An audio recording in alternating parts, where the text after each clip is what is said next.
Hey y'all, I'm back again. Going back to my channel. I'm Muriel. This is As Told by Muriel. I gotta fix that right there. And I am heading to work. I actually was supposed to work a 12-hour shift today. I was up, showered, dressed, about to head out the door. It was actually early because my job is only a 24-minute commute, and I was like 40 minutes. I was ready 40 minutes early, so I was going to actually be a little early to work. Then as I'm walking down my stairs, I got the call that I was canceled. Like I tell y'all, it happens a lot. I think being an RN, working in the long-term care facilities as agency, when they can actually use a LPN for your spot. Not trying to, nothing against LPNs, but, they pay them a little less, so the facility is spending a little less money. Or possibly one of their staff members decided to pick up a shift, but more than likely it's because they probably found an LPN to fill the shift, so that's less money they have to come out of pocket. So anyway, it's been, I've been going through that a lot. One company I just stopped picking up with altogether because every shift I picked up, I got canceled. Every shift. Like, I think I told y'all in one video, 3 shifts in a row I was canceled, even though they canceled me late, and I did make some money each shift that they canceled. It still was about, I still took about let me see, because those were 12-hour shifts, but I ended up losing out probably about $600, y'all. So anyway, I promised y'all a video letting y'all know about long-term care. I'm giving y'all a little quiz about long-term care. And since this, I picked up another shift. I got canceled for that one and picked up another one, which is only an 8-hour shift.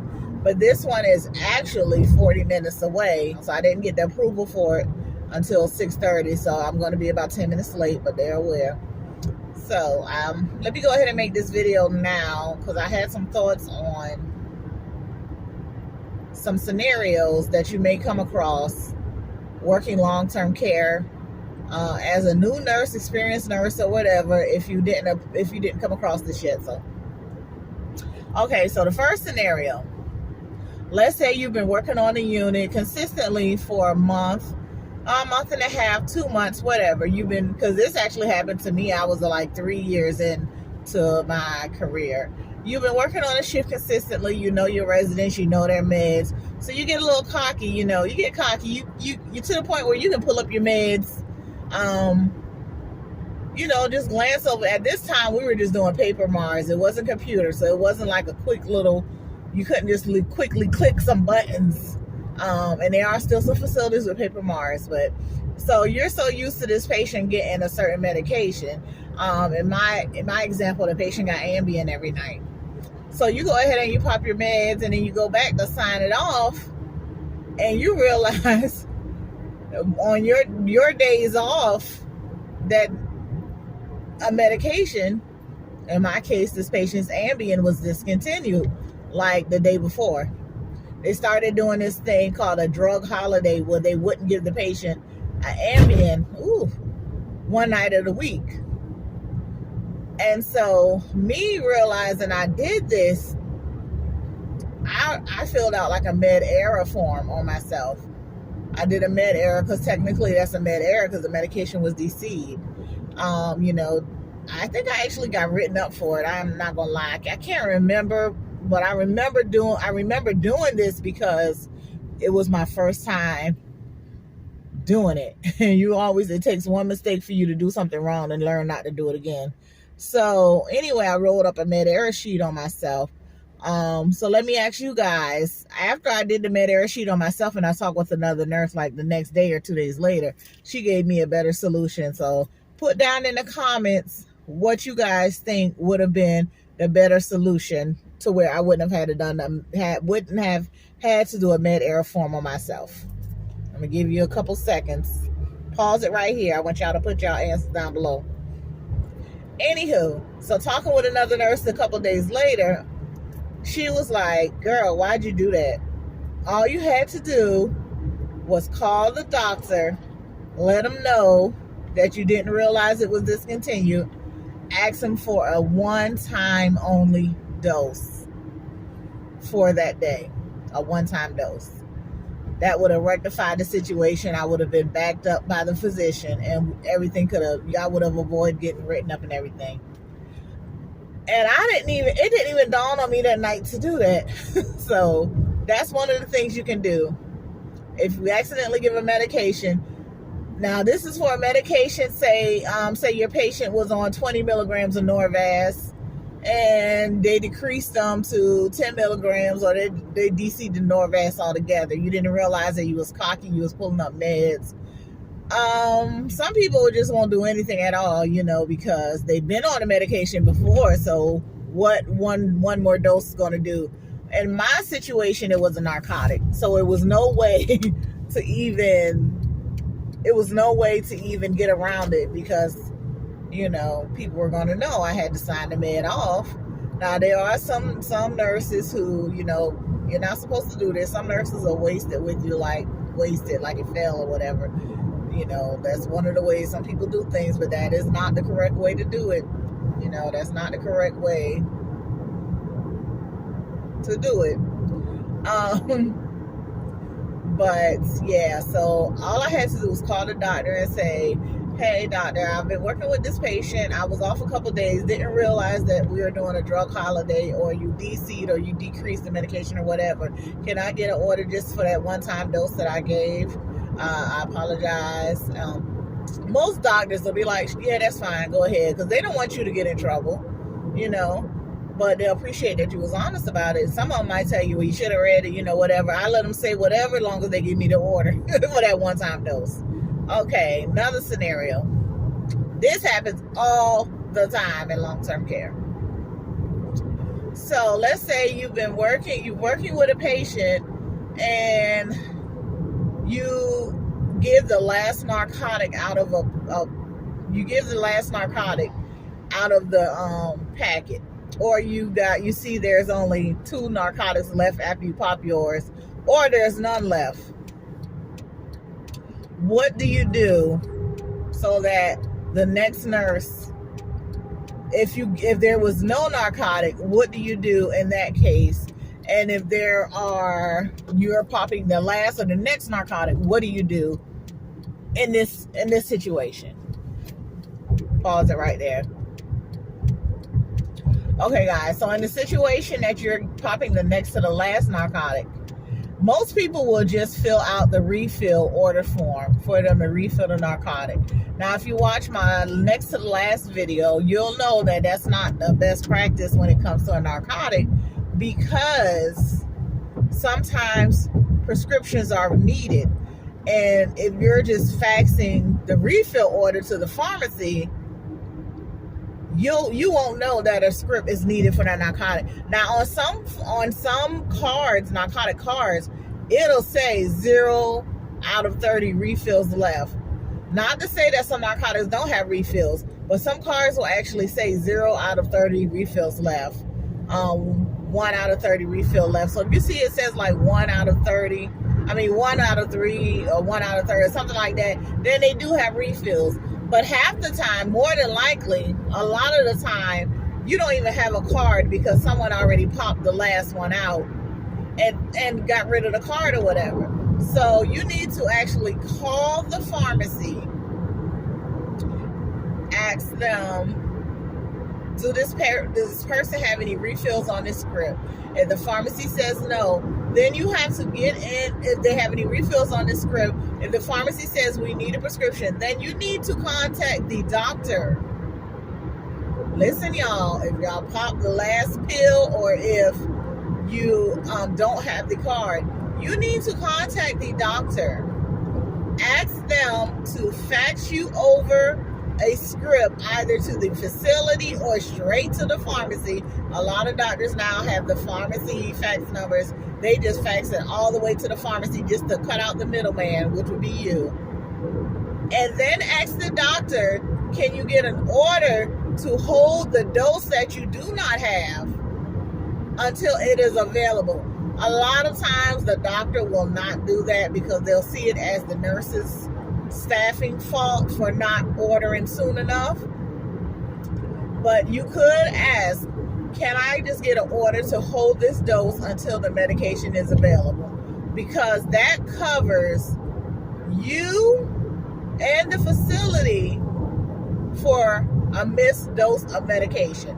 So instead of putting item unavailable, which a lot of people do, which really would get the facility in trouble because it's like you're holding out on medication, you can put order on hold until available from pharmacy. Okay, that was another little tidbit for you guys. Okay, another scenario, which I just ran across recently again, but I've run across several times. You're working with a patient who has no parameters on their blood pressure medication, and you're getting blood pressures before you're giving meds, but you notice that in the history, the patient had a low BP. So you pull up all their vitals and you notice this person BP runs hypotensive often, but you have to administer 2 blood pressure medications. What do you do in that situation? Say you check their blood pressure and they're like 92/50.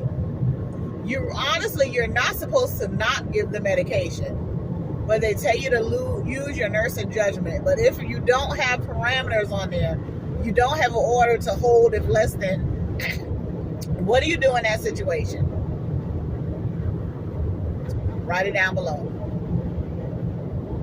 So recently, like I said, I worked with a patient who was supposed to get 2 blood pressure medications. One was a beta blocker, and both of them was a beta blocker. And what's the other one, a beta blocker? Y'all know I get confused with this. I think the other one was a calcium channel blocker. Propranolol, I can't remember. I can't pronounce some of these meds. I think that was the beta blocker, and amlodipine, I believe that's a calcium channel blocker. So I looked at his history, and historically he's been running a low blood pressure. Nurses have been withholding the medication using their nursing judgment.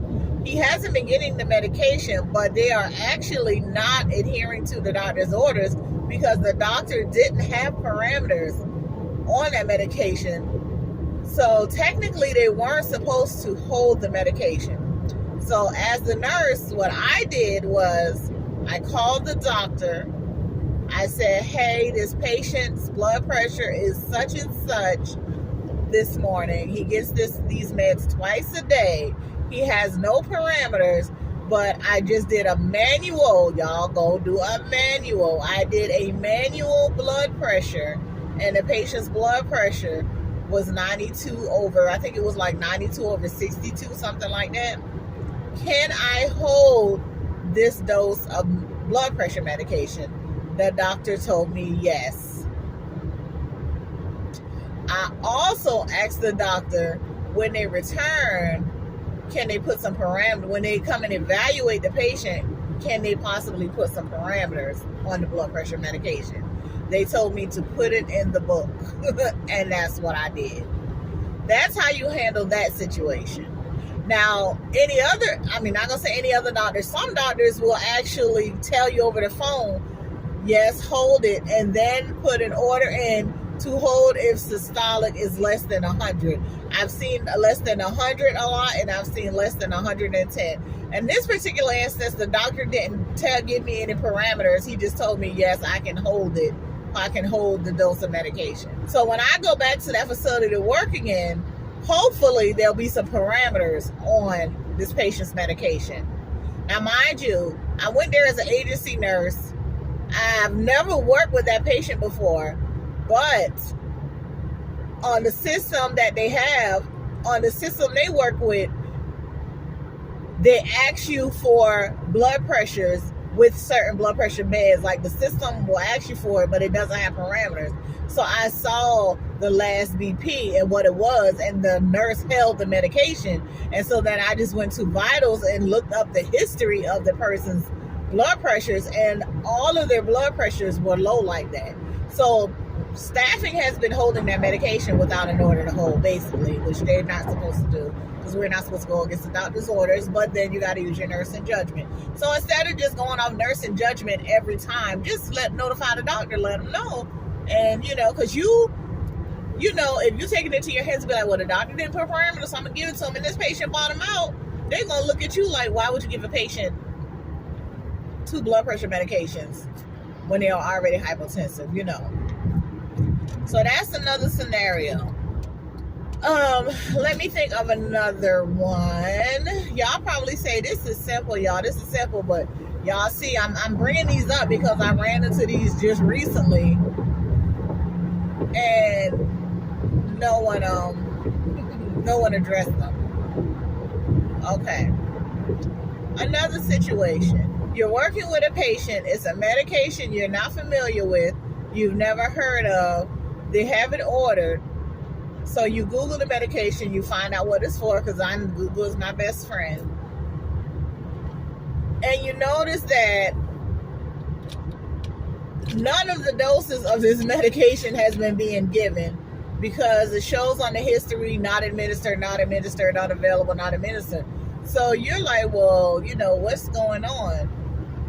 What do you do in this situation if you don't have the medication either? Once again, y'all, call pharmacy. Call pharmacy. This has happened to me several times, and I will call pharmacy, and what I will find out is the medication is on back order or is not available or whatever. Call pharmacy, because someone at this point should have notified the doctor. Someone at this point should have called pharmacy and notified the doctor that this medication is on back order. Can we get something else in its place? Because what you're doing now by not giving the medication is you're delaying treatment. Especially not giving it without an order to not give. You're delaying treatment. So you call pharmacy, you find out what's going on. Sometimes, like I said, the medication's on back order, we don't have it, blah, blah, blah. You have to call the doctor and let them know, hey, this medication you ordered is not available from the pharmacy right now. They said it's on back order.